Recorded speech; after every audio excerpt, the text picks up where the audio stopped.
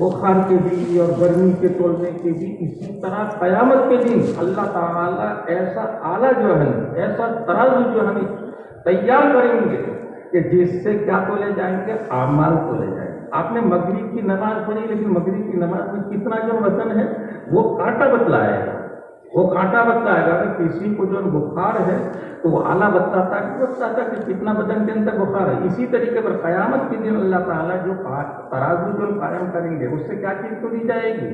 پیسہ نہیں تولا جائے گا، کٹنا نہیں تولا جائے گا، مٹی نہیں تولی جائے گی، پتھر نہیں تولے جائیں گے، بلکہ کیا چیز تولی جائے گی؟ انسان کے اعمال جو تولے جائیں گے۔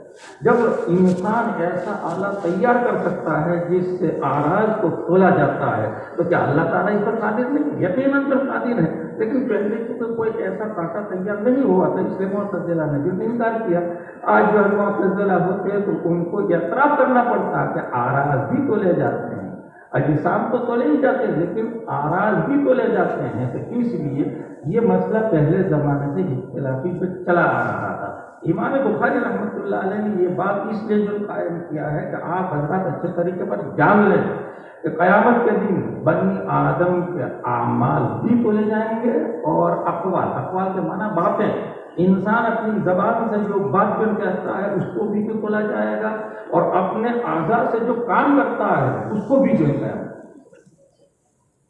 جب معتزلہ کہتے ہیں کہ تولنے کا کیا فائدہ؟ اللہ کو سب کچھ معلوم ہے، اللہ کو سب کچھ معلوم ہے، اللہ تعالیٰ اپنے علم کے مطابق جو فیصلہ جو کر سکتے ہیں، صرف تولا کیوں جائے گا ہمارا؟ یہ تو بیکار عمل ہے۔ بھائی ایک چیز کی مقدار معلوم نہیں ہے تو اس کے لیے تولنا جو ضروری ہے، لیکن آپ اللہ کو تو سب کچھ معلوم ہے کہ نہیں؟ جب اللہ کو سب کچھ معلوم ہے تو پھر تولنے کی کیا ضرورت ہے؟ تولنے کی اللہ کو کوئی ضرورت نہیں، اللہ تعالیٰ کو سب کچھ بھی جانتے ہیں اور ازل سے بھی جانتے ہیں۔ لیکن قیامت کے دن انسان جیسے دنیا میں جھگڑا کرتا ہے نا، اللہ کے سامنے بھی جھگڑا کرے گا۔ دنیا میں انسان جھگڑا کرتا ہے کہ نہیں کرتا ہے؟ مجرم کبھی جرم کا اعتراف نہیں کرے گا، طرح طرح کی دلیلیں پیش کرے گا، بہانے بنائے گا۔ تو قیامت کے دن جب حساب و کتاب شروع ہوگا تو یہی انسان اللہ کے سامنے حجت بازی کرے گا۔ اس لیے اللہ تعالیٰ نے تین ریکارڈ قائم کر دیا۔ اللہ تعالیٰ نے بندے کے خلاف حجت قائم کرنے کے لیے کتنے ریکارڈ قائم کیے ہیں؟ 3 ریکارڈ۔ اگر کوئی بندہ جو انکار کرے گا تو ایک ریکارڈ پیش کیا جائے گا، اگر اس کا انکار دوسرا ریکارڈ پیش کیا جائے گا، اس کا انکار کرے گا تیسرا ریکارڈ۔ حدیث پاک میں آتا ہے کہ ایک کافر کو نافرمان لایا جائے گا اور اللہ تعالیٰ اس کے سامنے جو ہے اس کے گناہ پیش کریں گے، اس کے اعمال پیش کریں گے کہ تو نے یہ کام کیا ہے۔ وہ انکار کر دے گا، نہیں میں نے کام نہیں کیا۔ تو اللہ تعالیٰ فرشتوں کو پیش کریں گے، 2 فرشتے ہیں، ایک دائیں طرف اور ایک بائیں طرف، یہ اعمال لکھتے ہیں۔ دائیں طرف کا جو فرشتہ ہے وہ اچھے اعمال لکھتا ہے، بائیں طرف جو فرشتہ ہے وہ برے اور گناہ کے کام جو لکھتا ہے۔ ان 2 فرشتوں کو پیش کیا جائے گا، اعمال نامہ جو پیش کیا جائے گا، دیکھ تیرے اعمال نامہ میں یہ سب کچھ ہے، تو نے یہ کیا یہ کیا یہ کیا یہ کیا۔ بندہ انکار کر دے گا۔ ان 2 فرشتوں کو میں نے زندگی میں کبھی دکھا نہیں، ان 2 فرشتوں کو میں نے کبھی زندگی میں نہیں دیکھا، میں اس پر نہیں مانتا۔ تو زمین کو حکم دیا جائے گا کہ اس نے زمین پر جو کچھ گناہ کیے ہیں بتلا دے، تو زمین بھی بتلانا شروع کر دے گی۔ اعمال نامہ تو لکھا جاتا ہے اور قیامت کے دن اعمال نامہ جو نیک لوگ ہیں ان کو داہنے ہاتھ میں دیا جائے گا، اور جو بد ہیں، جو کافر ہیں، جو نافرمان ہیں، ان کو پشت کی طرف سے بائیں ہاتھ میں دیا جائے گا۔ جو مومنین ہوں گے وہ تو اعمال نامے کو دیکھ کر کے بڑے خوش ہوں گے، بتائیں گے دیکھو میرا یہ اعمال نامہ، میرا یہ اعمال نامہ، میرا یہ اعمال نامہ، اور کافر بہت پریشان ہو۔ لیکن اپنی جان بچانے کے لیے حجت بازی کیوں کرے گا؟ تو اللہ تعالیٰ زمین سے کہیں گے کہ بتلا اس بندے نے کیا کیا گناہ کیے ہیں تیری چھاتی پر، تو زمین جو ہے بیان کرنا شروع کر۔ قرآن کریم میں اذا زلزلت الارض زلزالها واخرجت الارض اثقالها وقال الانسان ما لها يومئذ تحدث اخبارها۔ قیامت کے دن زمین کو ہلا دیا جائے گا. اذا زلزلت الارض زلزالها، زمین کو ہلا دیا جائے گا، بہت بڑا زلزلہ، بہت بڑا بھونچال ہے. وَأَخْرَجَتِ الْأَرْضُ أَثْقَالَهَا، اور زمین اپنے بوجھ کو باہر نکال دے گی. بوجھ کا یہ سب مردے زمین میں ہے کہ نہیں؟ یہ زمین میں جو آج دفن کر رہے ہیں، قیامت کا جب زلزلہ جو آئے گا تو تمام مردے باہر. وَأَخْرَجَتِ الْأَرْضُ أَثْقَالَهَا، اور جب انسان قبر سے جب نکلے گا تو وَقَالَ الْإِنسَانُ مَا لَهَا، اس زمین کو، دھرتی کو کیا ہو گیا؟ ہم اس پر تو بہت اطمینان سے بیٹھتے تھے، کرسی لگا کر کے بیٹھتے تھے، آج تو تھمنے کا نام نہیں لے رہی. وَقَالَ الْإِنسَانُ مَا لَهَا يَوْمَئِذٍ تُحَدِّثُ أَخْبَارَهَا، اس دن زمین اپنی خبریں بیان کرنا شروع کر دے گی. اس دن زمین اپنی خبریں بیان کرنا شروع کر دے گی کہ اس بندے نے میری دھرتی پر، میری چھاتی پر اتنے گناہ کیے، یہ گناہ کیے، پوری تفصیل جو ہے. پھر بندہ نہیں مانے گا، پھر بھی بندہ نہیں مانے گا. وہ تو یہ کہے گا کہ مجھے تو چشمدید گواہ چاہیے، ان کو تو میں نے کبھی نہیں دیکھا. مجھے تو گواہ کون سا ہونا چاہیے؟ چشمدید گواہ ہونا چاہیے، نہیں ہونا چاہیے چشمدید جو ہے گواہ. اللہ تعالیٰ کیا کریں گے؟ اس کے منہ پر مہر لگا دیں گے، اس کے منہ پر مہر، اس کی زبان بند ہو جائے گی اور اعضاء سے کہا جائے گا بتلاؤ تم نے کیا کیا حرکتیں کی ہیں. تو ہاتھ اپنی حرکتیں بیان کرنا شروع کر دے گا، پیر اپنی جو ہے کرتوت بیان کرنا جو شروع کر دے گا. قرآن کریم میں یاسین شریف کے اندر ہے الیوم نختم علی افواہہم وتکلمنا ایدیہم وتشہد ارجلہم بما کانوا یکسبون. آج ہم ان کے منہ پر مہر لگائیں. الیوم نختم علی افواہہم وتکلمنا ایدیہم، اور ان کے ہاتھ بولیں گے، وتکلمنا، ہم سے گفتگو کریں گے ان کے ہاتھ، وتشہد ارجلہم بما کانوا یکسبون، اور ان کے پیر گواہی دیں گے ان کاموں کی، ان حرکتوں کی، ان کرتوتوں کی جو پاؤں نے کی. اب تو چشمدید ہو گیا، وہ اپنے ہاتھ کا انکار نہیں کر سکتا. ہاتھ تو ہمیشہ اس کے سامنے سے رہتا ہے، پیر بھی اس کے جو سامنے رہتے ہیں، آنکھیں بھی اس کے سامنے، حتیٰ کہ زبان پر مہر لگا دی جائے گی، زبان بھی بولنا شروع کر دے گی اس کے خلاف. وہ یہ کہے گی کہ جو ہے میں نے اس زبان سے یہ کہا، یہ غلط کام کیا، یہ غلط باتیں کہی، سب بیان کرنا شروع کر دے. اس کے بعد جب تمام اعضاء اپنے کام بتلا دیں گے. بنی آدم کے اعمال کیا ہیں؟ یہی ہے. ابھی آنکھ کا کام ہے دیکھنا، کان کا کام ہے سننا، زبان کا کام ہے بولنا، ہاتھ کا کام ہے پکڑنا، پیروں کا کام ہے چلنا. یہ سب بتلا دیں گے. آنکھوں نے کیا کیا کیا ہے وہ بتلا دیں گے، کانوں نے کیا کیا سنا ہے سب کو بتلا دیں گے. پھر اس کی مہر کھول دی جائے گی. وہ بندہ ہوگا نا، وہ اپنے اعضاء سے کہا کہ کم بختو، تمہاری وجہ سے تو میں جھگڑ رہا تھا کہ تم جہنم میں نہ جاؤ، تم نے اپنے پیروں پر کوئی کڑھالی مار دی، تم نے اپنے خلاف گواہی دے کر کے اپنے آپ کو جہنم کا مستحق بنا دیا. اب میں کیا کروں؟ مرو. بزرگوں اور بھائیوں، یہ اعمال کیوں جو ہے تولے جائیں گے؟ اعمال اس لیے تولے جائیں گے تاکہ منکر کے سامنے حجت بن جائے. ایک جج کے سامنے آپ جو ہے مقدمہ لے کر کے گئے اور مقدمہ کوئی دلیل نہیں سنی، کچھ نہیں سنی، اور آپ کے حق میں یا آپ کے خلاف جو فیصلہ کر دیا. اگر آپ کے حق میں فیصلہ کیا تو آپ خوش ہو جائیں گے، لیکن آپ کے خلاف فیصلہ کیا تو جج نے صحیح فیصلہ نہیں کیا، ایسا ہوگا. لیکن جب دلائل کے ذریعے سے مقدمہ جو ثابت ہو جائے گا تو فریق کے مخالف بھی اس کے معاملے پر مجبور ہو جاتا ہے. تو قیامت کے دن جو اعمال تولے جائیں گے وہ کس کے لیے تولے جائیں گے؟ ہمارے لیے تولے جائیں گے. اگر کوئی بندہ انکار کرنا چاہے تو اللہ تعالیٰ پہلے اعمال نامہ پیش کریں گے، پھر زمین کو کہیں گے کہ تو بتلا، پھر ہاتھوں کو اور اعضاء کو جو کہیں گے جو کچھ تم نے کیا سب دے جائے. اس لیے اعمال تولے جائیں گے. ہم سمجھ رہے ہیں کہ کام کر رہے ہیں، کوئی ہمیں دیکھ نہیں رہا. انسان جو غلط کام کرتا ہے، ظلم و زیادتی کرتا، کیا سمجھ کر کے کرتا ہے؟ مجھے کوئی دیکھ نہیں رہا. ابھی رمضان کا مہینہ آئے گا، روزے رکھنا شروع کریں گے. لیکن چھوٹے چھوٹے بچوں کو بھی ہم روزہ رکھنے کو کہتے ہیں، روزے رکھتے ہیں. اور بچے کیا کرتے ہیں؟ غسل کرنے میں جا کے پانی پی کے آ جاتے ہیں. وہ سمجھتے ہیں ہمیں کوئی نہیں دیکھ رہا، ہمیں کوئی نہیں دیکھ رہا. ارے بزرگوں اور بھائیوں، کوئی نہیں دیکھ رہا، وہ تو بچہ ہے. لیکن آپ سمجھ رہے ہیں کہ کیا اللہ تعالیٰ نہیں دیکھ رہے؟ جس کے لیے آپ نے روزہ رکھا ہے وہ تو دیکھ رہا ہے کہ دیکھ رہا ہے. الحمدللہ مسلمان کا ایمان جب قوی ہوتا ہے اس لیے سخت پیاس کی حالت میں بھی روزہ نہیں توڑتا ہے. وہ غسل خانے میں جا کر کے پانی نہیں پیے گا، گھر میں کوئی نہ ہو، فریج میں ٹھنڈا پانی رکھا ہوا ہے پھر بھی کوئی عورت جو ہے پانی نہیں پیتی ہے. کیوں؟ اس لیے اس کا ایمان مضبوط ہے. اللہ دیکھے، اللہ دیکھے. میں باپ کو دھوکہ دے سکتی ہوں، شوہر کو دھوکہ دے سکتی ہوں، ماں کو جو ہے دھوکہ دے سکتے ہیں، لیکن اللہ کو تو دھوکہ نہیں دیا جا سکتا ہے.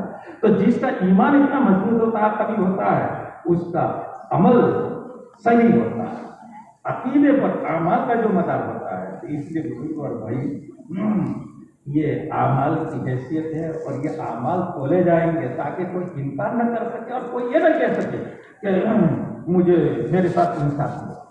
ایک شخص نے 10 حج کیے پوری زندگی، ایک شخص نے 1 حج کیا. اب جس نے 10 حج کیے تھے اس کو تو جو ہے 1 کلو ثواب ملا، اور جس نے 1 حج کیا تھا اس کو 1 کوئنٹل ثواب مل گیا. وہ اعتراض کرے گا نہیں کرے گا؟ آپ نے، میں نے 10 حج کیے مجھے تو ثواب ملا 1 کلو، اور اس نے کتنے حج کیے؟ 1 حج کیا اور آپ نے اس کو ثواب دے دیا 1 کوئنٹل. یہ تو ناانصافی. لیکن جب اس کے حج تولے جائیں گے، کانٹے پر رکھ دیا جائے گا تو اس کا وزن جو ہے ہوگا 1 کلو، اور جب اس کا 1 حج جو رکھا جائے گا تو اس کا وزن ہو جائے گا 1 کوئنٹل. تو سب مطمئن ہو جائیں گے نہیں ہو جائیں گے؟ اللہ کے یہاں انصاف ہے، ذرہ برابر جو ظلم نہیں ہوگا. اس لیے امام بخاری رحمۃ اللہ علیہ نے اس کو 2 دلیلوں سے ثابت کیا. قیامت کے دن اعمال کھولے جائیں گے، انسان کی باتیں جو کھولے جائیں گے، اس کی کیا دلیل؟ 2 دلیل. ایک قرآن کریم کی آیت اور ایک نبی پاک صلی اللہ علیہ وسلم کی حدیث. قرآن کریم میں اللہ تعالیٰ فرماتے ہیں وَنَضَعُ الْمَوَازِينَ الْقِسْطَ لِيَوْمِ الْقِيَامَةِ، ہم انصاف کی ترازو قیامت کے دن کھڑی کریں گے. وَنَضَعُ الْمَوَازِينَ الْقِسْطَ لِيَوْمِ الْقِيَامَةِ، ہم انصاف کی ترازو قیامت کے دن کھڑی کریں گے. فَلَا تُظْلَمُ نَفْسٌ شَيْئًا، پھر کسی شخص پر ذرہ برابر ظلم نہیں کیا جائے گا. یہ اتنا صحیح کر کاٹا ہوگا کہ غلط نہیں تولے گا، صحیح تولے گا. رتی برابر فرق جو ہوگا تو اس کو بھی جو واضح جو کر دے گا. وَنَضَعُ الْمَوَازِينَ الْقِسْطَ لِيَوْمِ الْقِيَامَةِ، ہم قیامت کے دن انصاف کی ترازو کریں گے. صحیح ترازو ہوگی. بعض جو ترازو غلط ہوتی نہیں ہوتی، وہ صحیح نہیں ہوتی ہے، لیکن اللہ جب قیامت کے دن ترازو جو قائم کریں گے وہ ذرہ برابر خرابی نہیں، صحیح توڑ بتائے گا. فَلَا تُظْلَمُ نَفْسٌ شَيْئًا، پھر کسی شخص پر ذرہ برابر ظلم نہیں، ذرہ برابر ظلم نہیں کیا جائے گا. ذرہ جانتے ہو یہ ہوا میں اڑتے ہیں. کبھی آپ روشن دان سے روشنی اندر آتی ہے، دھوپ اندر آتی ہے، اس میں آپ نے دیکھا ہوگا باریک باریک جو ہے ذرے جو ہوتے ہیں، یہ ہے ذرہ. نظر نہیں آئے گا اچھا طریقے پر، آپ اس کو پکڑنا چاہے تو پکڑ نہیں سکتے. اتنا بھی ظلم نہیں کیا جائے گا. فَلَا تُظْلَمُ نَفْسٌ شَيْئًا وَإِن كَانَ مِثْقَالَ حَبَّةٍ مِّنْ خَرْدَلٍ أَتَيْنَا بِهَا، اگر کسی کا عمل رائے کے دانے کے برابر ہوگا اس کو بھی ہم حاضر کریں. وَإِن كَانَ مِثْقَالَ حَبَّةٍ مِّنْ خَرْدَلٍ أَتَيْنَا بِهَا، اگر کسی کا عمل رائے کے دانے کے برابر، کون سا عمل، اچھا یا برا؟ اچھا ہوگا رائے کے دانے پر اس کو بھی حاضر کیا جائے گا، برا عمل ہوگا تو اس کو بھی حاضر. وَإِن كَانَ مِثْقَالَ حَبَّةٍ مِّنْ خَرْدَلٍ أَتَيْنَا بِهَا، ہم حاضر کریں گے. کیوں؟ اللہ کے پاس تو سب کچھ ریکارڈ موجود ہے. زمین بھی جو میں ریکارڈ ہے، انسان کا جسم ہے اس میں جو ریکارڈ ہو رہا ہے، اور عمل نامہ الگ سے جو لکھا جا رہا ہے. اگر ایک ریکارڈ جو ہے کسی وجہ سے جب خراب ہو جائے تو دوسرا ریکارڈ موجود ہے. اللہ کا ریکارڈ خراب نہیں ہوتا. دنیا میں جو ریکارڈ تیار کیے جاتے ہیں تو ضائع ہو جاتے ہیں، کیا ہو جاتے ہیں. اللہ کا جو ریکارڈ ہے وہ تو اتنا مضبوط ہے کہ اس میں ذرہ برابر کمی بیشی نہیں ہونے کی، اور نہ اس کے ضائع ہونے کا کوئی اندیشہ ہے، اور انسان جو ہے تو اسی لیے تمام اعمال پیش کیے جائیں.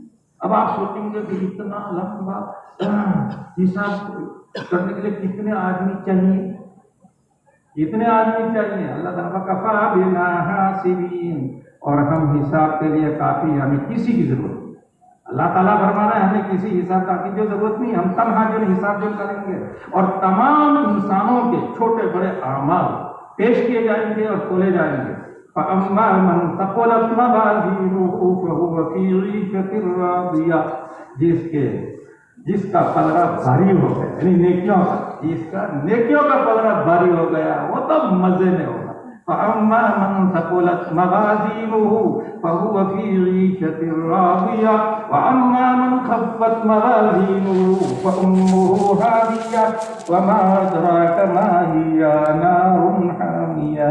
اور جس کا عمل ہلکا ہو گیا یعنی نیک عمل، جس کے نیک عمل ہلکے ہو گئے اس کا ٹھکانہ جہنم ہے جو جلتی ہوئی آگ ہے، دھڑکتی ہوئی نارن حامیہ، بھڑکتی ہوئی آگ کے اندر اس کو ڈال دیا جائے گا. اور جب تک وہ اپنے گناہوں کی سزا نہیں بھگت لے گا اس آگ میں جو پڑا رہے گا. اور کافر و مشرک ہوگا تو ہمیں خوشی ملے گا. تو یہ ہے قرآن کریم کی آیت. اس سے کیا معلوم ہوتا ہے؟ اعمال تو لے جائے گی نہیں تو لے جائیں گے. ارے تیرا ایمان قرآن کریم پر ہے تو تجھے ماننا پڑے گا کہ اعمال کو لے جائیں گے. اعمال نہیں، اقوال. انسان کی ہر بات ریکارڈ ہو رہی ہے، انسان کا ہر عمل جو ریکارڈ ہو رہا ہے قیامت کے دن سب لے جائے گا. بزرگ اور بھائیوں، اگر ہمارا یہ عقیدہ ہو، ہمارا ایمان صحیح اور مضبوط ہو، کبھی کوئی گناہ نہیں کرتا، کبھی کوئی گناہ نہیں کرتا. انسان گناہ یہ سمجھ کر کہ آج مجھے کوئی دیکھ نہیں رہا، اس کے نہا کھانے میں یہ ہوتا ہے، اس کے نہا کھانے میں یہ ہوتا ہے کہ مجھے کوئی دیکھ نہیں رہا. ورنہ وہی شخص جو تنہائی میں جو گناہ کرتا ہے باپ کے سامنے گناہ نہیں کرے گا. ارے باپ کے سامنے نہیں، کسی انسان کے سامنے گناہ نہیں کرے گا. اس کا مطلب یہ ہے کہ انسان کو دیکھ کر کے وہ سمجھتا ہے کہ میرا معاملہ آؤٹ ہو جائے گا. اور خدا کے بندے، اللہ تعالیٰ کے ہاتھ میں سب کچھ، اللہ تعالیٰ سب کچھ جو دیکھ رہے ہیں، پھر تو یہ سمجھ رہا ہے کہ تیرا کام آؤٹ نہیں ہوگا. اللہ تعالیٰ سب کچھ جو نہیں دیکھ رہے ہیں. اگر ہمارا ایمان مضبوط ہو جائے تو ہم سے بڑا کوئی پرہیزگار اور متقی ہو. عزیزو، ایک قصہ، ایک بہت بڑے بزرگ تھے، بڑے بڑے مشائخ ان کی خدمت میں سال ہر سال سے پڑے ہوئے تھے. آج بھی رمضان میں بہت سے مدرسوں کے جو اساتذہ ہوتے ہیں، مشائخ ہوتے ہیں، وہ کہیں خانقاہ میں جاتے کہ نہیں جاتے ہیں. ان کی پہلے سے سلسلہ جو چلا آ رہا ہے، تو بہت سے مشائخ ایک بزرگ کے یہاں اور ہر سال سے پڑے ہوئے تھے، لیکن وہ اتنے سخت تھے کہ کسی کو خلافت دیتے، کسی کو خلافت. ایک نوجوان آیا، سلم سے فارغ ہو کر کے گیا تھا، وہ ایک ہفتے رہا اور اس کو خلافت دے دی. شیخ نے جو ہے سلم کا طالب علم میں جو دورہ پڑھ کر کے گیا تھا اس کو ایک ہفتے میں خلافت دے دی. اب وہ جو مشائخ تھے، جو بڑے بڑے علماء تھے، ان کو شکایت ہو گئی. ہم تو سال سے جو حضرت کی جھکیاں سیدھی کرتے ہیں، ہمیں تو خلافت کا مستحق علم کا، اور یہ سلم کا طالب علم ویسے چلاتا ہوا آ گیا اور آپ نے اس کو خلافت دے دی. اس میں کیا آپ نے سلطان کو پر جو دیکھے اعتراض کر دیا، جا کر کے پھر سے باقاعدہ کہا کہ حضرت آپ نے اس نوجوان میں کیا خوبی دیکھی تو اس کو تو آپ نے خلافت ایک ہفتے میں دے دی، اور ہم سالانہ سال سے آپ کی خدمت میں آپ جو کہتے ہیں اس کے مطابق ہم کام کرتے ہیں، اور آپ نے ہمیں خلافت نہیں دی. شیخ کیا جواب؟ کچھ نہیں جواب. اور اس کا جواب نہیں دیا جاتا، کیونکہ جواب دیا جائے سامنے کو مطمئن کرنا ضروری ہے. اب ایسے موقع پر کچھ بھی کہو کہ تو سلم کا طالب علم تھا، وہاں کے اساتذہ اچھے تھے، تربیت کی تھی، اس لیے جو ہے ہم نے اس کو خلافت دی. وہ کہتے ہیں ہمارے یہاں اس سے بھی اچھا اساتذہ ہے نا، وہ خاموش نہ ہوتا، لیکن انہوں نے ذہن میں رکھا. 3-4 روز کے بعد سب کو بلایا، سب مریدوں کو بلایا اور کہا کہ آج ہمارے یہاں مہمان آنے والے ہیں، سلم العلوم کا جو سالانہ جلسہ ہے، لہٰذا ایک مرغی سب کو دی، ہر ایک کو ایک مرغی ایک چھری. جلسہ ہے، جلسے کے بعد کھانا پڑے گا کہ کھانا پڑے گا؟ اتنے سارے مہمان ہیں، کہاں سے تم کھلائیں گے؟ تو ہر ایک کو ایک مرغی اور ایک چھری. اور یہ کہا کہ اس مرغی کو ایسی جگہ جا کر کے ذبح کرنا جہاں تمہیں کوئی نہ دیکھ رہا ہو. اس مرغی کو ایسی جگہ جا کر کے ذبح کرنا جہاں تمہیں کوئی نہ دیکھ رہا ہو. اب کوئی تو کیا دیوار کے پیچھے بسم اللہ اللہ اکبر کرتا ہے، کوئی درخت کے پیچھے جا کر بسم اللہ اللہ اکبر، کوئی طرح سے دور چلا گیا جنگل میں جا کے بسم اللہ اللہ اکبر کہتا ہے. تھوڑی دیر میں آدھا گھنٹے میں سبھی جو ہے مرغیاں لا کر کے پیش کر دیں، ذبح کر دیں۔ وہ نوجوان غائب، علم کا طالب علم تھا، وہ غائب۔ اب ان کو موقع ملا، حضرت وہ تو چور، آپ کی مرغی بھی لے گیا، چوری بھی لے گیا، تو موقع کا متلاشی تھا، آپ نے اس کو سمجھا نہیں، وہ مرغی بھی چورا کے لے گیا اور چوری بھی چورا۔ اگر اس سے کچھ نہیں، بیٹھے انتظار کر رہے ہیں، 2 گھنٹے 3 گھنٹے ہو گئے، اب وہ آ ہی نہیں رہا ہے، اور ان کی زبان دراز ہو رہی ہے، اب جو ہے سر جھکا کے بیٹھے ہوئے کچھ نہیں بول رہے۔ 2-3 گھنٹے کے بعد وہ نوجوان آئے، اس کے ہاتھ میں مرغی اور چھری، لیکن زندہ جو ہے مرغی لے کر کے جمایا، اور اس نے شیخ کی خدمت میں زندہ مرغی جو ہے پیش کر آگے دبا کر کے کیوں نہیں لایا؟ وہ کہنے لگا نوجوان کہ آپ نے حکم دیا تھا کہ ایسی جگہ جا کر کے ذبح کرنا جہاں تمہیں کوئی نہ دیکھ رہا ہو۔ میں جہاں کہیں گیا وہاں مجھے اللہ دیکھ رہے، جہاں کہیں میں گیا وہاں مجھے اللہ دیکھ رہے، تو کوئی جگہ مجھے ایسی ملی ہی نہیں کہ جہاں مجھے کوئی نہ دیکھ رہا ہو۔ اللہ تو ہر جگہ ہے کہ نہیں، حاضر و ناظر ہے، ہر شخص کا عمل تو دیکھ رہے، تو کہا کہ مجھے اللہ دیکھ رہے ہیں، اس لیے آپ کے حکومت کی تعمیل نہیں کر سکا، اس لیے آپ یہ مرغی بھی لے لیجیے، چھری بھی لے۔ آپ کو جو بڑے بڑے مشاہد تھے سب کی منڈی نیچے ہو گئی، سب کی منڈی نیچے ہو گئی، وہ یہ تو جنید بغدادی نکلا، یہ سلم کا طالب علم کیا نکلا، جنید بغدادی نکلا۔ ہم تو سمجھتے تھے خالی ٹکڑی باندھ کر کے ایک دم بیٹھا ہے، اور یہ تو نا اللہ کا ولی، اس کے ذہن میں جو بات آئی وہ تو ہمارے ذہن میں بھی نہیں آئی۔ بھائی ہم نے جنگل میں جا کر کے ذبح کیا، ہمیں کوئی انسان نہیں دیکھ رہا تھا، لیکن اللہ تعالیٰ تو دیکھ رہے تھے، نہیں دیکھ رہے تھے۔ یہ ہے، اسی کا نام ہے بزرگی، اسی کا نام ہے تقویٰ، اور اسی کا نام ہے ایمان۔ جس کا ایمان کبھی ہوگا، جو اللہ کو حاضر و ناظر جو جانے گا، وہ کبھی کوئی گناہ نہیں کر سکتا۔ آپ کا اور ہمارا عقیدہ ہے کہ اللہ حاضر و ناظر ہے۔ حاضر و ناظر ہے کیا مطلب؟ پوری کائنات کو کف دست کی طرح دیکھ رہے ہیں اللہ تعالیٰ، پوری کائنات کو کف دست کی طرح۔ یہ کف، یہ ہتھیلی میں جو باریک باریک لکیریں ہیں، ہم اس کو دیکھ رہے ہیں نہیں دیکھ رہے؟ اللہ تعالیٰ اس طرح پوری کائنات کو دیکھ رہے ہیں۔ تو بتلاؤ کوئی بندہ اللہ سے چھپ کر کے کوئی کام کر سکتا ہے؟ نہیں کر سکتا، ہرگز نہیں کر سکتا۔ تو کہنے کا مطلب یہ ہے کہ انسان کام کرنے سے پہلے یہ سوچ لے کہ اللہ کے یہاں میرا ریکارڈ تیار ہو رہا ہے، اعمال نامے میں سب کچھ لکھا جا رہا ہے، زمین میں ریکارڈ ہو رہا، حتیٰ کہ ہمارے بدن کے اندر سب ریکارڈ تیار ہو رہا، تو کبھی کوئی گناہ نہیں۔ یہ آیت سے ثابت ہو گیا کہ قیامت کے دن اعمال تولے جائیں گے۔ یہی تو باب ہے، قیامت کے دن بنی آدم کے اعمال اور اس کے اقوال تولے جائیں گے۔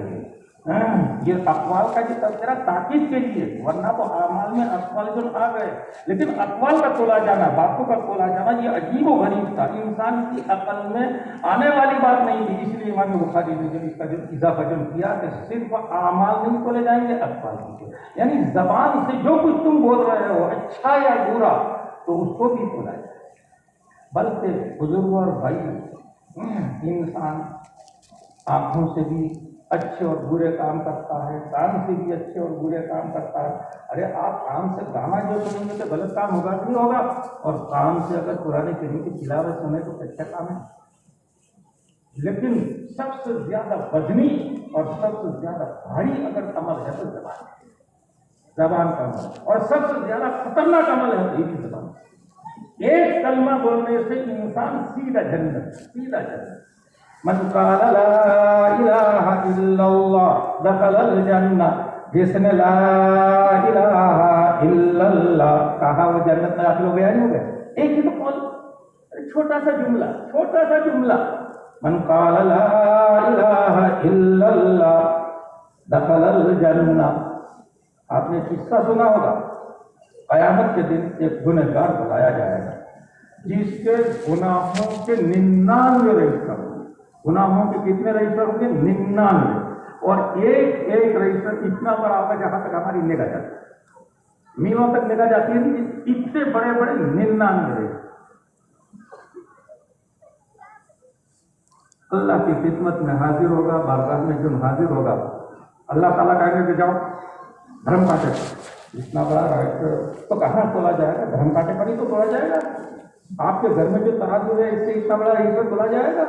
ارے بھائی طرح کہاں تولا جاتا ہے؟ ارے کچھ نہیں جانتے سننا والے، ارے بتاؤ کہاں تولا جاتا ہے؟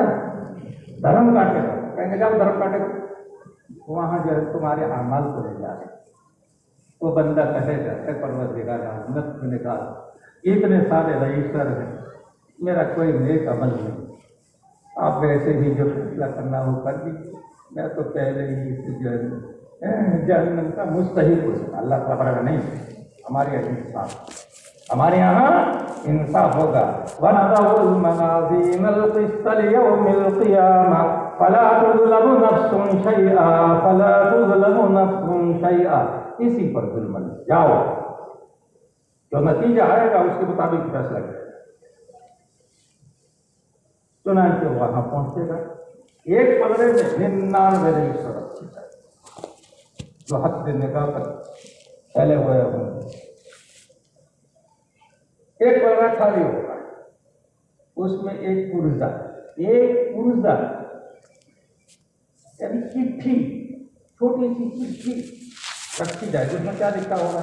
اشہد ان لا الہ الا اللہ واشہد ان محمدا عبدہ ورسولہ۔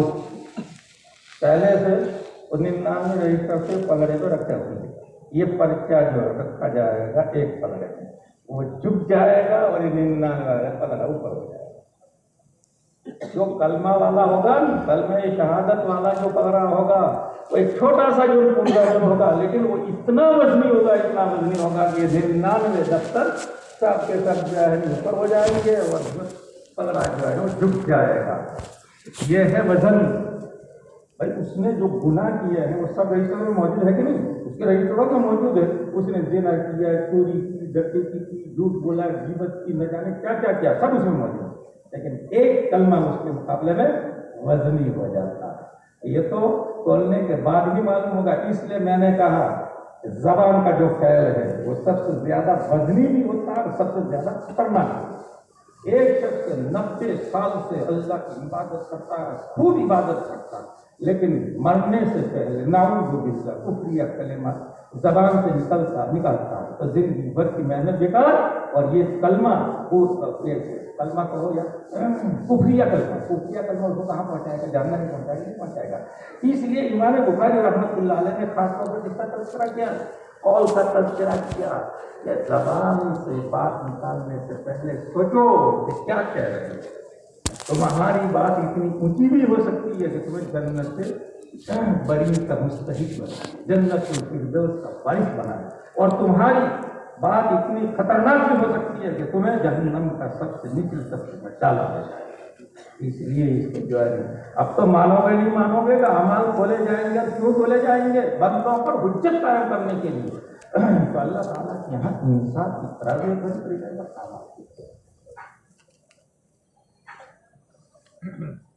امام بخاری نے تو اس آیت کو یہاں اس پس منظر میں جو ہم نے ذکر کیا ہے کہ قیامت کے دن اعمال کھولے جائیں۔ دعویٰ ان کا یہی ہے۔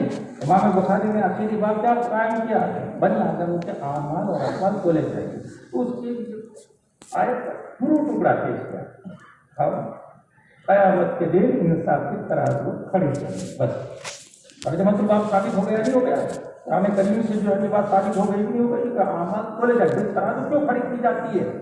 دیکھنے کے لیے ترازو کھڑی کی جاتی ہے، تولنے کے لیے اعمال کھولے جائیں گے۔ قرآن کریم سے مسئلہ ثابت ہو گیا نہیں ہو گیا۔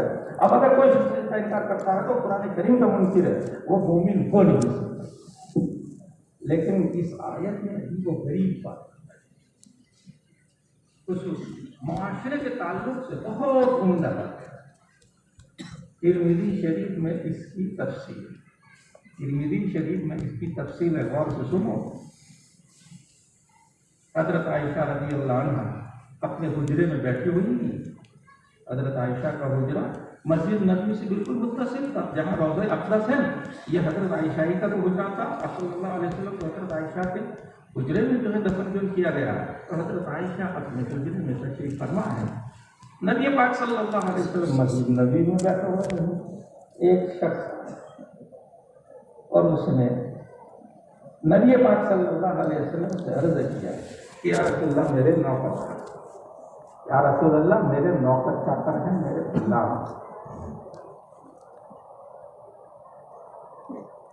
اور وہ میرے مال میں خیانت کرتے ہیں اور میرے سامنے جھوٹ بولتے ہیں۔ نوکر کی حرکت ہوتی نہیں ہوتی ہے، میرے غلام ہیں، میرے نوکر چاکر ہیں، وہ میرے مال میں خیانت کرتے ہیں اور میرے سامنے جھوٹ بولتے ہیں۔ میں نے کہا بھائی اتنا مال تیار ہونا چاہیے، اس میں سے اتنی کھجوریں اترنی چاہیے، تم نے اتنی کھجوریں کہاں ہضم کر دی؟ تو کہیں گے بس اتنی کھجوریں اتری، مال میں خیانت اور جھوٹ بولنا، تو جس کی وجہ سے میں ان کو پیٹتا ہوں، ان کو مارتا ہوں۔ آقا کو جو غصہ آتا ہی نہیں آتا، بھائی نوکر خیانت کرے گا، آپ کے مال میں خیانت کرے گا، جھوٹ بولے گا تو غصہ آئے گا کہ نہیں آئے گا؟ اس کی وجہ سے میں ان کی پٹائی کرتا ہوں۔ بس یہ ان کا کیا عمل ہے، خیانت کرتے ہیں، جھوٹ بولتے ہیں۔ میرا یہ ہے کہ عمل میں ان کو پیٹتا ہوں۔ تو قیامت کے دن میرا اور ان کا کیا حال ہوگا؟ قیامت کے دن میرا اور ان کا کیا حال ہوگا؟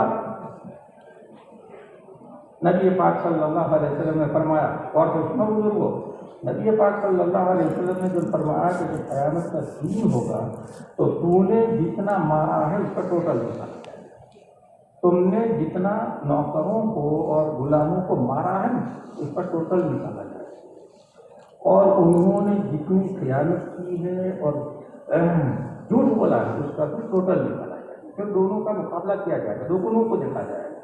اگر تم نے ان کو اتنا ہی مارا ہے جتنی انہوں نے خیانت کیا، جھوٹ بولا، تو اس میں نہ تمہارے لیے کوئی فائدہ نہ نقصان۔ جتنا تم نے مارا ہے اتنا ہی انہوں نے جھوٹ بولا ہے اور خیانت کی ہے، تو معاملہ برابر خراب ہو جائے گا، نہ تمہارے لیے کوئی فائدے کی بات، نہ تمہارے لیے کوئی نقصان کی بات۔ اور اگر تمہارے نے زیادہ مارا ہے اور انہوں نے خیانت کم کی ہے، جھوٹ کم بولا ہے، تو قیامت کے دن تم سے قصاص لیا جائے گا، قیامت کے دن تم سے قصاص لیا جائے گا۔ تم نے جتنا زیادہ مارا ہے اتنا قصاص تم سے لیا جائے گا، اور اگر تم نے کم مارا اور انہوں نے زیادہ جھوٹ بولا تو اس میں تمہارے لیے فائدہ۔ اگر تم نے کم مارا اور انہوں نے زیادہ جھوٹ بولا تو اس میں تمہارے لیے فائدہ۔ جب نبی پاک صلی اللہ علیہ وسلم نے یہ بات بتلائی، حضرت عائشہ رضی اللہ عنہا فرماتی ہیں کوئی شخص مسجد سے فوراً جا کے رونے لگا، زور سے رو رہا، ہائے میرا کیا ہوگا، ہائے میرا کیا ہوگا۔ تو احتمال ہے کہ ٹوٹل میں مار زیادہ ہو جائے، اگر مار زیادہ ہو گئی تو آخرت میں پھر ڈنڈے پڑیں گے نہیں پڑیں گے؟ جب آپ نے یہاں نوکر پر جو ہے نہیں مارا، قیامت کے دن قصاص دیا جائے گا تم سے، اور تمہیں بھی ڈنڈے پڑیں گے نہیں پڑیں گے؟ رونے لگا کہے گا اللہ میرا کیا ہوگا، میرا کیا ہوگا۔ نبی پاک صلی اللہ علیہ وسلم، نبی پاک صلی اللہ علیہ وسلم فرمایا کہ میں نے جو بات کہی وہ تو قرآن کریم میں موجود ہے، میں نے اپنی طرف سے کوئی بات نہیں کہی، میں نے جو بات کہی وہ قرآن کریم میں موجود ہے۔ اور نبی پاک صلی اللہ علیہ وسلم نے آیت تلاوت فرمائی، وَنَضَعُ الْمَوَازِينَ الْقِسْطَ لِيَوْمِ الْقِيَامَةِ فَلَا تُظْلَمُ نَفْسٌ شَيْئًا وَإِنْ كَانَ مِثْقَالَ حَبَّةٍ مِّنْ خَرْدَلٍ أَتَيْنَا بِهَا وَكَفَىٰ بِنَا حَاسِبِينَ۔ اس میں یہ تو مضمون ذرہ برابر ظلم نہیں کیا جائے گا، اور ذرہ برابر عمل ہوگا اچھا یا برا تو حاضر، اور اس کا حساب لیا جائے گا، اس کا ٹوٹل نکالا جائے گا۔ اگر تم نے زیادہ مارا ہے تو حساب دیا جائے گا۔ حضرت عائشہ کہتی ہیں جب اس بندے نے یہ بات جو سنی تو انہوں نے کہا کہ یا رسول اللہ آپ گواہ ہیں، میں نے اپنے تمام غلاموں کو آزاد کر دیا۔ یا رسول اللہ آپ گواہ ہیں، میں نے اپنے غلاموں کو آزاد کر دیا۔ کیوں؟ اس لیے کہ اگر وہ میں آزاد نہیں کروں گا اور میرے پاس رہیں گے تو وہ جھوٹ بولیں گے، خیانت کریں گے، اور میں ماننے پر مجبور ہو جاؤں گا۔ انسان کو غصہ آتا ہے کہ نہیں آتا؟ اس لیے میرے لیے اور ان کے لیے بہتر یہ ہے کہ میں ان کو آزاد کر دوں تاکہ قیامت کے دن ہمارا ان کا کوئی حصہ نہیں، اور پھر تمام غلام کو آزاد کر کے چلا جائے۔ یہ ہے بزرگ اور بھائیوں قصہ جو ترمذی شریف کے اندر تفصیل کے ساتھ جو بیان کیا گیا ہے۔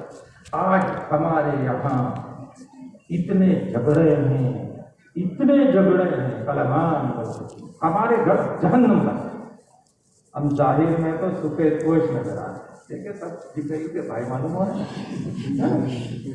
ایسا معلوم ہوتا ہے کہ حضرت جبرائیل آ گئے ہیں مجلس میں اور اپنے تمام ساتھیوں کو لے کر کے جو نہ آئے ہیں. ظاہر میں تو بہت اچھے معلوم ہوتے ہیں، بہت اچھے معلوم، لیکن ہمارے کرتوت کیا ہے؟ کہیں کوئی بیوی کا حق ادا نہیں کر رہا ہے، کہیں کوئی ماں کو جو ستا رہا ہے، کہیں کوئی پڑوسی کو جو ستا رہا ہے، کہیں نوکروں کے ساتھ اچھا برتاؤ نہیں کیا جا رہا ہے، کہیں بہنوں کے ساتھ اچھا برتاؤ نہیں کیا جا رہا ہے. اور کیا سمجھتے ہیں؟ بس سب اوکے، آخر میں مرنے کے وقت معاف کروا دیں گے، ہے نا؟ یہی تصور ہوتا ہے. ارے یہ تو جو اللہ والے ہوتے ہیں وہ آخر میں معاف کروا دیں. ورنہ تو انسان نماز پڑھتا ہے، بڑی پابندی سے جو نماز پڑھتا ہے، روزے رکھتا ہے، عمرے کرتا ہے، حج پر حج کرتا ہے، لیکن گھر میں دیکھو تو بیوی کے ساتھ اس کا اچھا برتاؤ نہیں، ماں کے ساتھ اچھا برتاؤ نہیں، بھائی بہنوں کے ساتھ اس کا بچہ اچھا، یہ ایسے ہی چھوڑ دیا جائے گا؟ قیامت کے دن حساب ہوگا. آپ نے بیوی کو جتنا مارا ہے، بیوی کو جتنا ستایا ہے، حساب دیا جائے گا اور پیسہ کیا جائے گا. ایسے ہی عورت نے اگر شوہر کو جو ستایا ہے تو اس سے بھی جو حساب دیا جائے گا. یہ ہر چیز ہے بھائی. میاں بیوی کا تعلق ہے کہ نہیں؟ جیسے وہاں مولا ہے، باس ہے اور غلام نوکر چاکر، ایسے ہی شوہر ہوتی ہے. شوہر نے بیوی کے حقوق ادا کیے نہیں، بیوی کے اگر حقوق ادا نہیں کیے ہیں، بیوی کو پریشان کیا ہے، بیوی کو ستایا ہے، ایک پرائی بچی کو آپ گھر میں جو لا کر کے جو ستائیں گے تو اس کا دل نہیں دکھے گا؟ بتلاؤ، اس کا دل دکھے گا نہیں دکھے گا؟ ارے ابھی تو اتنی شادی نہیں تھی، میں کیا بتاؤں؟ ابھی نیتا پڑھو گے پتہ چلے گا کہ جو ہے شادی کے بعد کیا کیا جو پریشانیاں جو ہو جاتی ہیں. تین میں کہہ رہا ہوں ابھی نیتا کے لیے پارٹی لگا کر کے بیٹھ جاؤ گے، قبیل تو کہو گے، لیکن قبیل تو کے بعد پھر بہت بڑی ذمہ داری آئی، بہت بڑی. ابھی تو دیکھو صرف تمہارے ماں باپ کی بات مانو گے، جب شادی ہو جائے گی تو کیا ہوگا؟ اب کشمکش ہے. بیوی کہے گی یہ میری بات تھوڑی سی دبا دی جائے، میرے طبیعت خراب ہے. ماں کہے گی تو خالی دھن بدل وہاں بیمار دوا تھلا. اب کیا کرو؟ حقیقت ارے تیرے تو بغل میں بیٹھی ہوئی ہے، تو ہاتھ لگا کر کے بھی دیکھ سکتا ہے کہ بخار ہے کہ نہیں، بیمار ہے کہ نہیں، لیکن نہیں، ماں کی بات مانے گا. دوا نہیں لائے، زیادہ بیمار ہوگی تو کہا باپ نہ گیا مفت ہے، جاؤ ہماری تھوڑی بیمار ہے. بیمار کا سچویشن کے اگر گھاری آتی ہے تو روٹا پکا کھانا، کپڑا دھوئے پہرا ہمارا جب بیمار دیجیے تو نوکری موکری دیتی، پاپنا کیوں نوکری دیتی؟ یہ سب حساب لیا جائے گا. ہمارا معاشرہ الحمدللہ بہت پاکیزہ معاشرہ، یعنی نماز کے پابند ہیں اور اسی طریقے پر روزوں کے پابند ہیں، حجاب کے بھی پابند ہیں، سب چیزوں کے پابند ہیں. لیکن معاشرت ہماری بہت زیادہ جو خراب ہے. معاشرت جو ایسی ہے تو کچھ نہ کچھ ہو، ہر گھر میں ساس بہو کے جھگڑے ہیں، تو کہیں کیا ہے کہیں کیا ہے. بلکہ جو ہے ہم دلہن کو لاتے ہیں وہ دلہن نہیں ہوتا، نوکرانی ہے. نوکرانی سے پورا گھر میں جیسے گھر میں لگا سے پورا گھر والوں نے کپڑوں دھویا.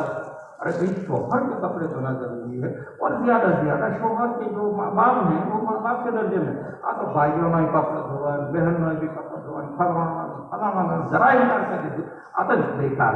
اب ہو پائے تو ہم نہیں لگتا. اللہ تعالیٰ اندیجی علاج ہے. اللہ تعالیٰ دنیا میں خبر پریشان سے رہتا. بس میں ظاہر نہیں کرنا چاہتا ہوں، اس سے سبق لینا ہے عزیزو. ابھی تمہارا جو نکاح ہوگا اور نکاح کے بعد پھر ظلم کرنا جو شروع کر دو گے.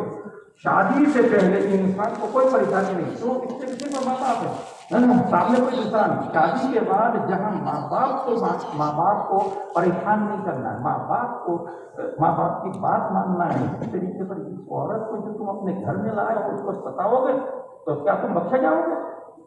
تمہیں وہ قصہ معلوم نہیں؟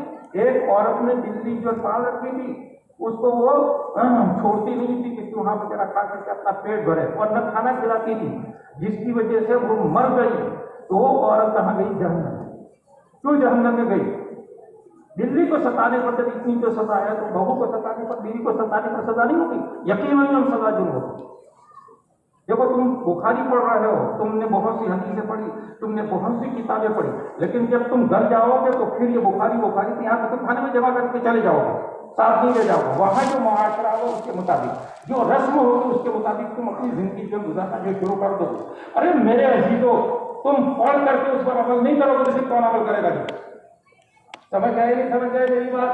اس لیے یہ ہے معاشرت کا معاملہ سب سے زیادہ نماز پڑھنا آسان، روزہ رکھنا آسان، حج کرنا آسان، عمرہ کرنا آسان، پڑھنا مولانا پڑھنا آسان، تبلیغ میں جانا کرنا آسان، لیکن بیوی کے حقوق ادا کرنا، ماں باپ کا جو خیال رکھنا یہ بہت ہے، ماں باپ کا خیال رکھنا بہت مشکل، اسی طریقے پر بیوی کے حقوق ادا کرنا بھی جو ہے ضروری ہے۔ اس لیے قرآن کریم نے جو حکم والدین دیا ہے، والدین کے لیے دیا ہے، وہی حکم بھی قرآن کریم میں جگہ جگہ ہے، وَبِالْوَالِدَيْنِ إِحْسَانًا وَبِالْوَالِدَيْنِ إِحْسَانًا، والدین کے ساتھ نیک سلوک کرو، والدین کے ساتھ نیک سلوک کرو، یہی تعبیر ہے جی، وَعَاشِرُوهُنَّ بِالْمَعْرُوفِ وَعَاشِرُوهُنَّ بِالْمَعْرُوفِ، اور بیویوں کے ساتھ اچھے طریقے پر زندگی گزارو، معروف اور ایسا نہیں کی ہے، وَعَاشِرُوهُنَّ بِالْمَعْرُوفِ، بیویوں کے ساتھ اچھے طریقے پر زندگی گزارو، ان کی بات سنو، ان کی پریشانی کو دور کرو، تم ناخدا ہو، تم کون ہو؟ ناخدا، خدا تو نہیں، خدا تو ایک ہے، لیکن تم کیا ہو؟ ناخدا۔ ناخدا کس کو کہتے ہیں؟ کشتی چلانے والا جو ہوتا ہے نا، کشتی سے چلا، اس کو ناخدا کہتے ہیں، اس کے ہاتھ میں سب کچھ ہوتا ہے، وہ چاہے تو پوری کشتی کو جو گرک کر دے، اور وہ چاہے تو پوری کشتی اور کشتی والوں کو پار کے ہلاک کر دے، تو تم ناخدا جو بنو گے، اس لیے بیوی کے حقوق ادا کرو، ماں باپ کو مت ستاؤ، انشاءاللہ آخرت میں تمہارے لیے جنت کے باغات ہیں۔ اور اگر تم نے جو ماں باپ کو ستایا، بیوی کو پریشان کیا، معمولی باتوں پر جو طلاق جو دے دی، وہ بیچاری دنیا میں تو کچھ نہیں کہے گی، لیکن اللہ تعالیٰ سب دیکھ رہا ہے، ہو سکتا ہے دنیا میں تمہیں جو دوسری بیوی ملے مانو دم کھا جائے، ناک میں دم کر دے گی۔ ایک بات تو یہ جو پورا ایک آیت سے ہے، اب آگے حدیث سنو، حدیث جو سنو، حدیث عجیب و غریب، امام بخاری لائے ہیں، قال النبی صلی اللہ علیہ وسلم کلمتان حبیبتان الی الرحمن، کلمتان حبیبتان الی الرحمن، دو کلمے ہیں جو رحمان کو بہت پیارے، دو کلمے ہیں جو رحمان کو بہت پیارے، بہت پیارے۔ کیوں پیارے؟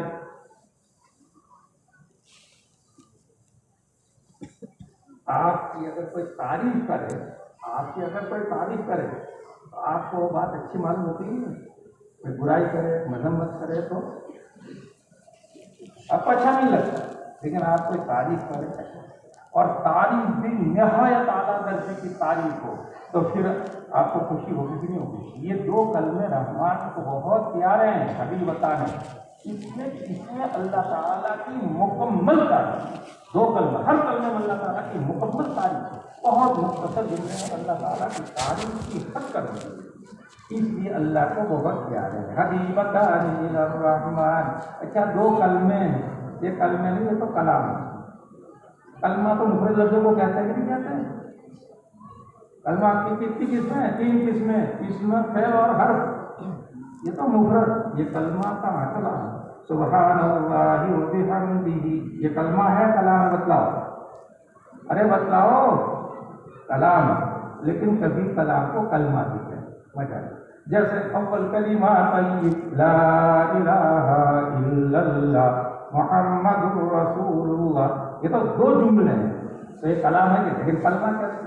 کلمہ یوم، کلمہ طیب، کلمہ شہادت، تو سبھی جملے کو، مکمل کلام کو بھی کلمہ کہا جاتا ہے، یہاں وہی معنی، اور کلمہ کے معنی بول، اپنے اردو میں کیا ہوتا ہے؟ دو بول، دو بول، آپ کو سمجھ گئے کلمہ کیا معنی؟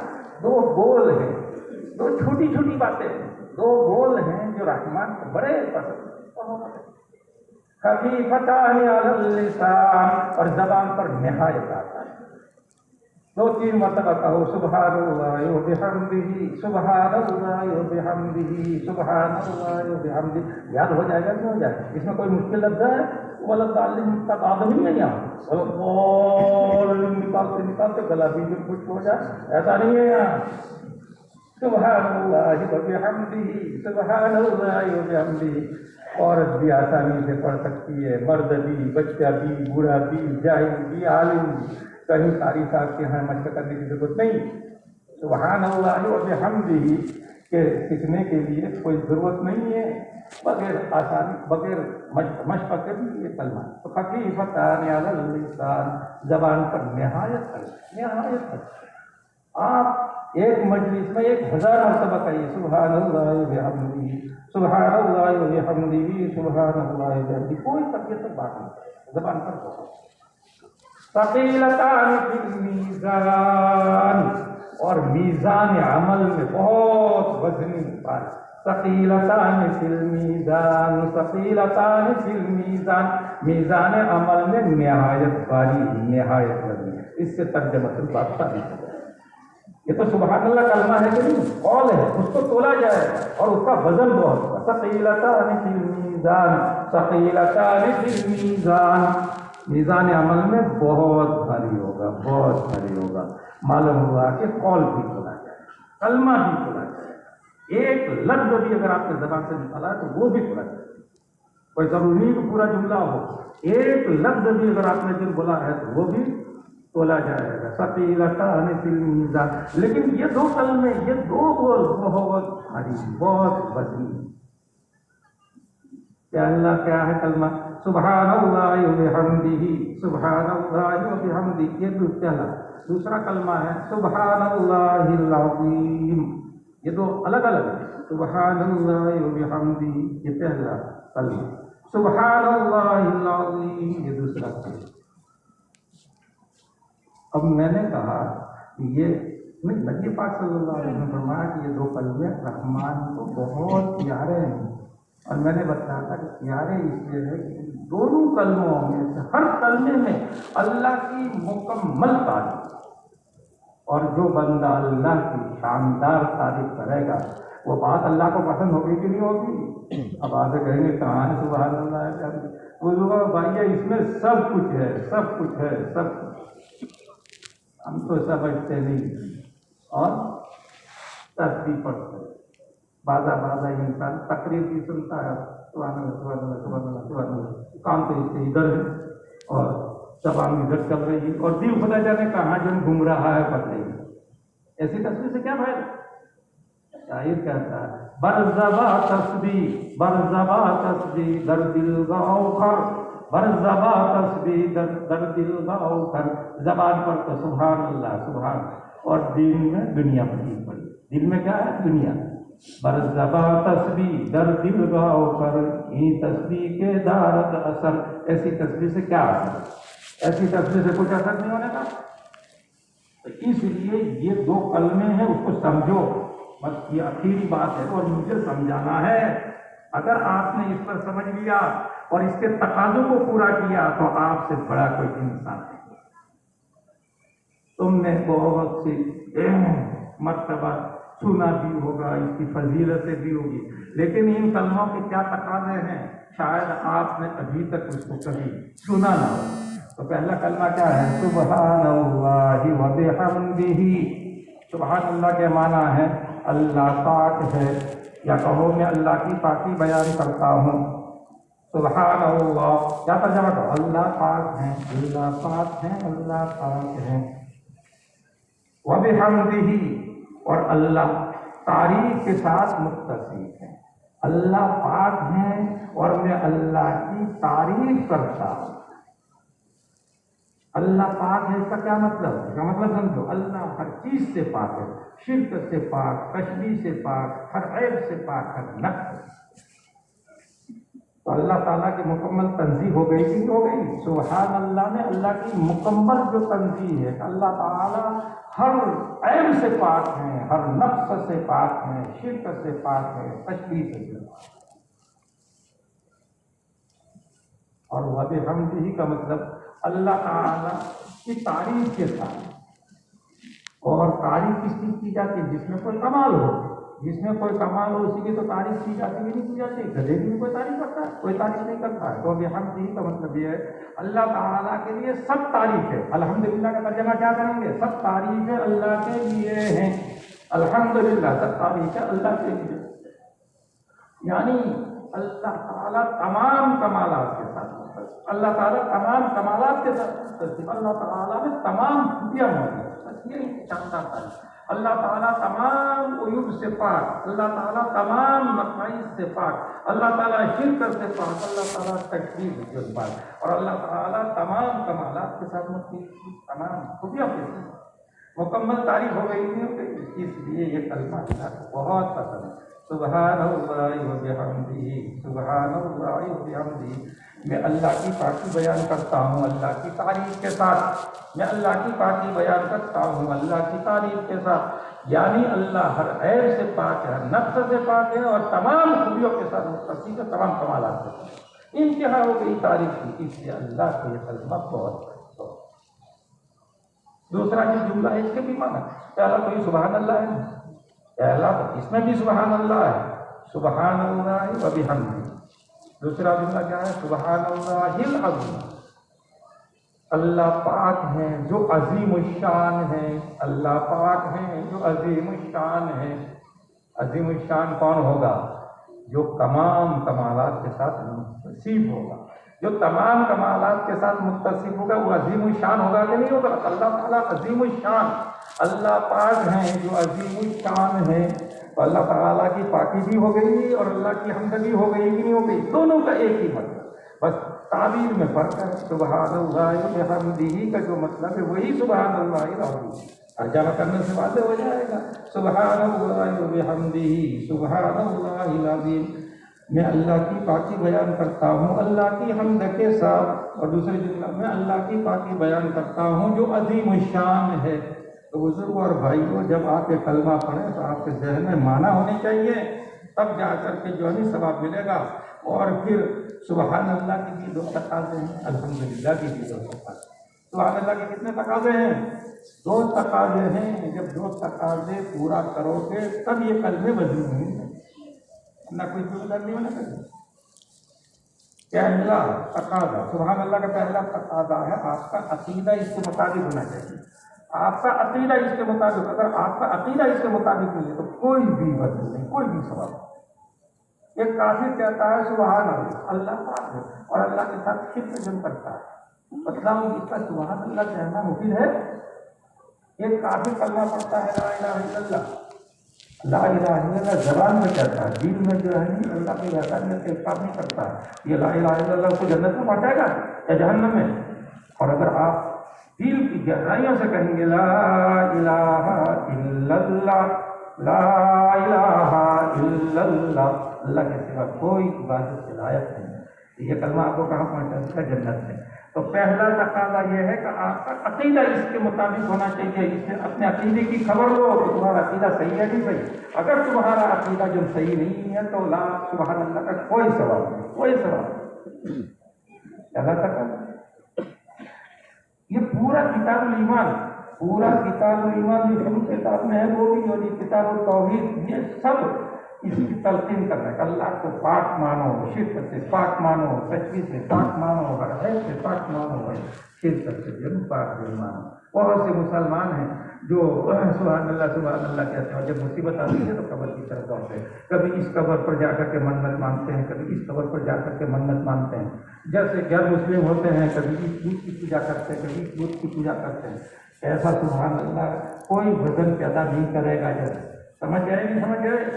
اب دوسرا تقاضا میرے عزیز تو بڑا بھاری، آپ کا عمل اس کے مطابق، آپ کا عمل اس کے مطابق ہونا چاہیے۔ جب آپ کہہ رہے ہیں سبحان اللہ، اللہ پاک ہے، اللہ پاک ہے، تو گندے کام جو کرتا ہے نالائق، تو کس کا بندہ ہے؟ اللہ کا بندہ ہے کہ نہیں؟ تو اللہ پاک ہے تو ہمارے کام بھی تو پاک ہونے چاہیے، نہیں ہونے چاہیے؟ آپ کا عمل اس کے مطابق۔ سبحان اللہ کے کتنے تقاضے بتلاؤ؟ دو تقاضے۔ پہلا تقاضا آپ کا عقیدہ اس کے مطابق ہونا چاہیے، اور دوسرا آپ کا عمل اس کے مطابق، عمل اس کے مطابق، آپ کا عمل پاکیزہ ہے تو انشاءاللہ یہ کلمہ بڑا وزنی ہو جائے گا۔ پھر آپ سبحان اللہ کہیں گے تو بڑا وزنی ہو جائے گا۔ اور اگر آپ کا عمل پاکیزہ نہیں ہے، آپ کا عقیدہ جو صحیح نہیں ہے، تو لاکھ مرتبہ سبحان اللہ کہو، اس کا کوئی وزن نہیں۔ بتاؤ کتنے تقاضے ہیں سبحان اللہ کے؟ پہلا تقاضا کیا ہے؟ آپ کا عقیدہ اس کے مطابق ہونا چاہیے، یہ بری جیسا عقیدہ نہیں ہونا چاہیے۔ غیر مقلدین جیسا عقیدہ نہیں ہونا چاہیے، گمراہ جماعتوں جیسا عقیدہ نہیں ہونا چاہیے، معتزلہ جیسا عقیدہ نہیں ہونا چاہیے، جہمیہ جیسا عقیدہ نہیں ہونا چاہیے، خوارج جیسا عقیدہ نہیں ہونا چاہیے، شیعہ جیسا عقیدہ نہیں ہونا چاہیے، صحیح عقیدہ ہونا چاہیے۔ اہل سنت والجماعت کا جو عقیدہ ہے وہی عقیدہ ہونا چاہیے۔ نبی پاک صلی اللہ علیہ وسلم صحابہ کرام کا جو عقیدہ ہے اس کے مطابق آپ کا عقیدہ ہوگا تو سبحان اللہ وزنی ہوگا، ورنہ سبحان اللہ کی کوئی وزن نہیں ہوگا۔ اور دوسرا تقاضا ہے آپ کا عمل صحیح ہونا چاہیے، آپ کا عمل پاکیزہ ہونا چاہیے۔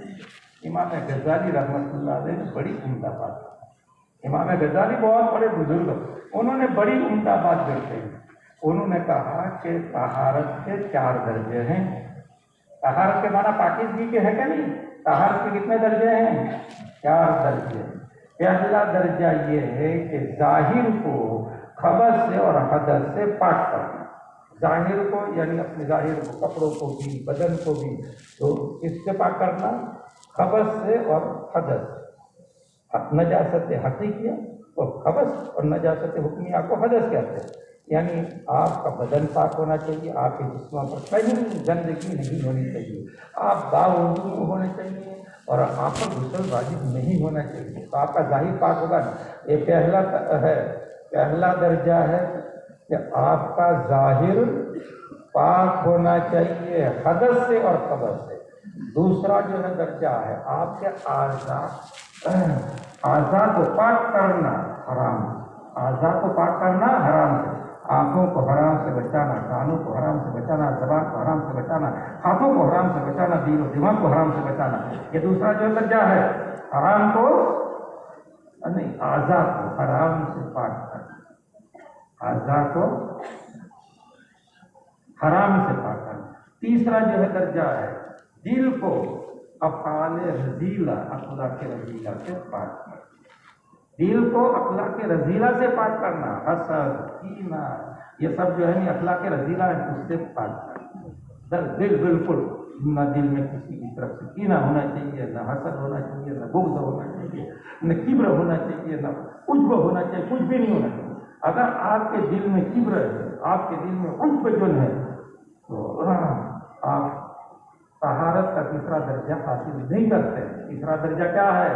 دل کو اخلاق رذیلہ سے پاک کرنا۔ اور چوتھا درجہ ہے سر کو ما سوی اللہ سے پاک کرنا، سر کو ما سوی اللہ سے۔ سر کے معنی دل کی گہرائی، دل کی گہرائی میں اللہ کے سوا کسی کی محبت نہیں ہے۔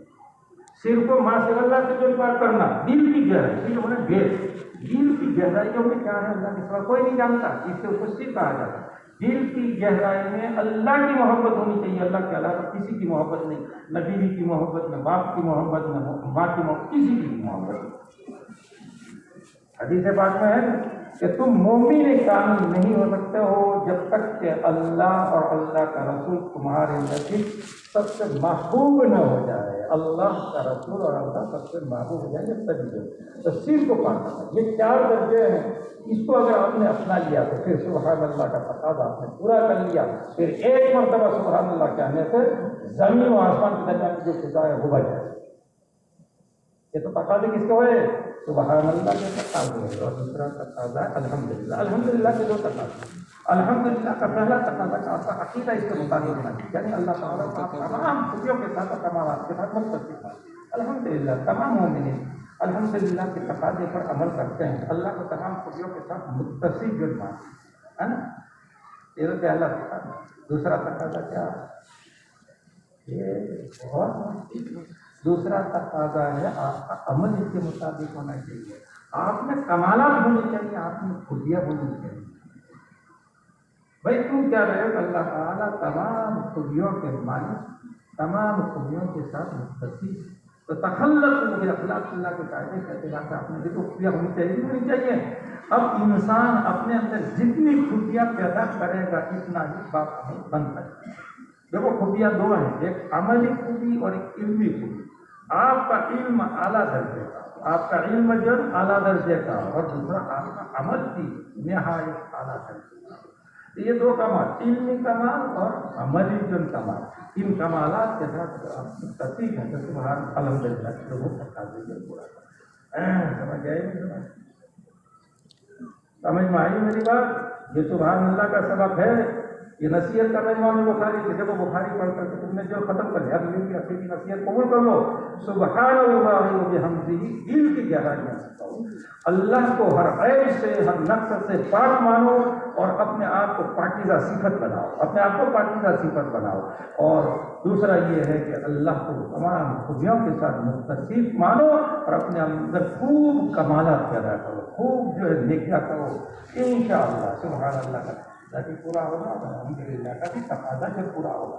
امام بخاری کے حدیث عقید میں یہ کہا ہے کہ بچے فارغ ہو کر کے جا رہے ہیں میدان عمل میں وہ قدم رکھیں گے، تو اس لیے اگر آپ کا عمل پاکیزہ ہوگا تو انشاءاللہ آپ دنیا میں بھی شکر ہوں گے اور آخرت میں بھی شکر کریں گے.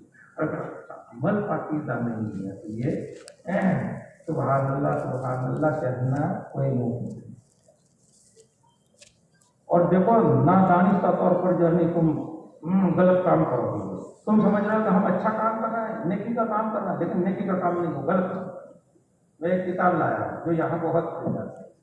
یہ کتاب، اس کتاب کا نام ہے البرکات المکیہ فی الصلوات النبویہ. البرکات النبویہ فی الصلوات النبویہ.